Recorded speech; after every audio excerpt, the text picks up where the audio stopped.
সবজি বাঁধাকপি। আর আজকে আমি এটাই বানাতে চলেছি। তাই প্রথমেই তেলের মধ্যে 5 ফোড়ন, 2টো তেজপাতা আর একটা শুকনো লঙ্কা দিয়ে আলুগুলোকে ছেড়ে ভালো করে নেড়ে নেব। তারপর এর মধ্যে দিয়ে দেবো পেঁয়াজ কুচি। আবার নেড়ে ছেড়ে নিয়ে দিয়ে দেবো টমেটো, কাঁচা লঙ্কা আর পরিমাণ মতন লবণ দিয়ে ভালো করে নেড়ে ছেড়ে নিয়ে এর মধ্যে 2 কোয়া মতন রসুন আর অল্প আদা আর সামান্য জিরে একসাথে পেস্ট করে দিয়ে দেবো।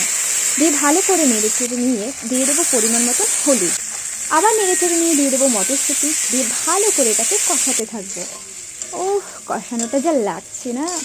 এরপর এর মধ্যে আগে থেকে সেদ্ধ করে রাখা বাঁধাকপি জল ঝরিয়ে এর মধ্যে দিয়ে দেবো। দিয়ে ভালো করে নেড়ে ছেড়ে সব কিছু একসাথে মিশিয়ে নেব। ভালো করে নেড়ে চেড়ে নিয়ে এটা ঢাকনা দিয়ে জাল দেবো।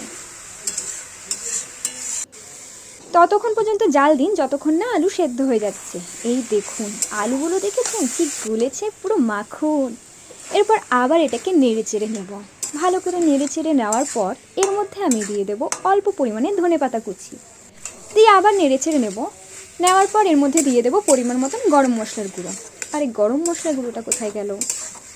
এই তো, এবার দিয়ে দিই গরম মশলার গুঁড়ো দিয়ে আবার নাড়ুন, যত পারেন নেড়ে যান নেড়ে যান নেড়ে যান নেড়ে যান। আর কড়াই না ভেঙে যায়। এরপর সামান্য চিনি দিয়ে আবার নেড়ে যান, নেড়ে চেড়ে ভালো করে ঘন্ট করে ফেলুন। এই তো হয়ে গেছে ঘন্ট, নামিয়ে খান।